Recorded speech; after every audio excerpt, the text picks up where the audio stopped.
The call came in the middle of a bright weekday morning, the kind of morning that made the chrome on the bikes outside the clubhouse glow like mirrors. The sky was clean blue, traffic hummed, and nothing suggested the ground was about to drop out from under a man who had survived storms most people never see. The school office had been polite, careful, almost apologetic, but the words landed like a hammer anyway. The teacher said his kid wasn't at school. Not late, not sick, not sent home. Simply not there. For a Hell's Angel who had learned to read danger in the twitch of a shoulder and the pitch of an engine, the calm certainty of that absence was terrifying. The world did not explode. It narrowed. It became a single point of fear that refused to blink. Before the story goes any further, if you believe that kindness and second chances can change lives, take a moment to like, comment, share, and subscribe to the channel. Only kindness. It helps stories like this reach the people who need them most. Rafe Calder had built his life around order after chaos, a strange kind of order that came from discipline, brotherhood, and a promise to show up every single day for the one person who mattered more than the road. He was not born into leather and engines, he earned them after years of drifting and mistakes, after a youth that chewed up good intentions and spit out scars. Becoming a father had slowed him down without making him weaker. He rode less recklessly, spoke less loudly, and learned the soft skills no one teaches men who grow up hard. His daughter Maribel was 10, with a careful smile and a habit of counting sidewalk squares as she walked. She liked routine, daylight, and knowing exactly what came next. School had been the safest place in her world, the one place Rafe trusted with her small, precise heart. That trust cracked the moment he learned she was not there. The morning sun followed him as he moved, sharp and relentless, catching the dust in the air while Rafe drove through streets that suddenly felt unfamiliar. He didn't race. He didn't roar. He drove with the slow, controlled focus of a man trying not to imagine the worst while knowing that imagining it might be the only thing that kept him alert. His mind replayed the last morning again and again. Breakfast laid out just right, Maribel's backpack zipped and checked, the kiss on the top of her head before she walked into the school gate, daylight already warming the playground. Nothing had felt wrong then. That normalcy now mocked him. At the school, administrators searched records and cameras with faces that tried to stay professional. The footage showed Maribel arriving, stepping inside, then leaving 10 minutes later with her hood pulled low, walking toward the bus stop she never used. There was no sign of a struggle. That detail hurt the most. It meant she had gone willingly, or at least without immediate fear. Rafe's hands clenched, not in rage, but in a kind of prayer that his child was not in danger she couldn't understand. Daylight poured through the windows, children laughed outside, and the normal sounds of life went on as if nothing had been stolen. Rafe didn't shout, he didn't threaten, he did something far more dangerous. He asked for help. He called the people who knew how to find things without being seen, who understood the city as a living map of habits and shadows, who could read patterns in daylight just as well as darkness. By noon, engines rolled out not as a parade but as a quiet search, spreading across neighborhoods with the patience of hunters who knew time mattered but panic killed clarity. They weren't looking to hurt anyone. They were looking for a girl who liked even numbers and hated surprises. The city in daylight has a different honesty. There are fewer places to hide, but more places to be overlooked. The bikers checked bus routes and corner stores, playgrounds and clinics, the edges of parks where children sometimes wandered when overwhelmed. They asked questions with calm respect, offering descriptions in a photo, thanking people even when the answers were no. A few stared at the patches and crossed the street. Most didn't. Kindness has a way of disarming fear when it arrives without demand. Rafe followed the search like a shadow, his heart counting minutes the way Maribel counted steps.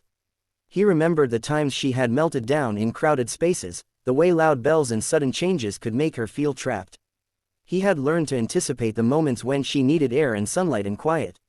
If she had left, it would have been towards something predictable, something she could control. The idea steadied him. It also narrowed the possibilities. They found the first thread near a public library, sunlight pooling on the steps. A volunteer mentioned a girl matching Maribel's description who had asked for the bathroom and a glass of water, who had lined her shoes carefully under a chair and sat with a book open to the same page for a long time. She had left with a woman who said she was helping the child find her school. The description of the woman was unremarkable, which made it alarming. Ordinary faces are the easiest to trust. By early afternoon, the search widened to the riverfront, a long stretch of daylight and wind where families picnicked and joggers passed with headphones in. Rafe felt the sun burn his neck and welcomed it, because heat meant life and motion and not the cold, still places his mind tried to conjure when he let it wander. He forced himself to breathe. He forced himself to remember that panic was loud and useless. Focus was quiet and effective. They found Maribel where no one expected to find a child on a school day, beneath a pedestrian bridge, sitting in a clean patch of shade where the light fell in stripes. She was not alone. The woman from the library was there too, crouched beside her, speaking with hands in patience, trying to coax a smile. The scene looked almost gentle, and that was the most shocking thing of all. There was no chase, no struggle. There was daylight and a child who had chosen shade because the sun was too bright. What happened next did not explode into violence. It slowed. It became careful. Rafe approached with his hands visible, his voice low, his body angled away from threat. He didn't rush to grab Maribel. He knelt at her level and let her see his face. Relief washed over her features like rain after heat. She reached for him, fingers finding the familiar seams of his vest, grounding herself in what she knew. The woman stood back, pale now, eyes wide with the realization of what she had stepped into. The truth came out in pieces, like a puzzle that only made sense once you stopped trying to force it. The woman's name was Celeste Moreno. She worked nights at a care home and days at a cafe, barely keeping afloat after a series of losses that left her clinging to routine as tightly as Maribel did. She had seen a child leave a school alone and followed, convinced she was preventing a mistake. When Maribel had become overwhelmed by the bells and crowds, she had done what she always did when too much pressed in at once. She sought quiet, water, and shade. Celeste had misread the situation, but her intention had been to help, not to harm. The line between those things can be thin, and daylight makes it easier to see where it bends. Authorities arrived, as they should. Statements were taken. Procedures were followed. Rafe stayed present, answering questions without turning the moment into a spectacle. He understood how fear could turn ordinary people into villains in someone else's story. He also understood that accountability mattered. Celeste faced consequences, but not condemnation. She faced the truth of how assumptions can wound even when hands are gentle. Maribel went home that afternoon with the sun still high, her day already too long. Rafe held her while she slept, counting her breaths, letting the hours settle. The clubhouse quieted itself around them, engines stilled, laughter muted. Men who had learned to guard their hearts watched a child rest and felt something soften that had been tight for years. Daylight filtered through dusty windows and made halos of ordinary things, a mug, a helmet, a stack of mail. Life returned, not unchanged, but wiser. In the days that followed, Rafe met with the school to adjust routines, to add safeguards that respected Maribel's needs without making her feel small. The city, for its part, surprised him. Notes arrived from strangers who had seen the search and offered help. A librarian sent a card. A jogger left a drawing. Even Celeste wrote, accepting responsibility and expressing gratitude that the ending had not been worse. Forgiveness is not a switch you flip. It is a road you ride, sometimes slowly, sometimes with the wind at your back. Rafe did not excuse the mistake. He allowed space for humanity. The story did not end with a roar or a warning. It ended with daylight and the decision to do better tomorrow than yesterday. Rafe kept writing, but he also kept showing up to school meetings and therapy sessions and bedtime rituals.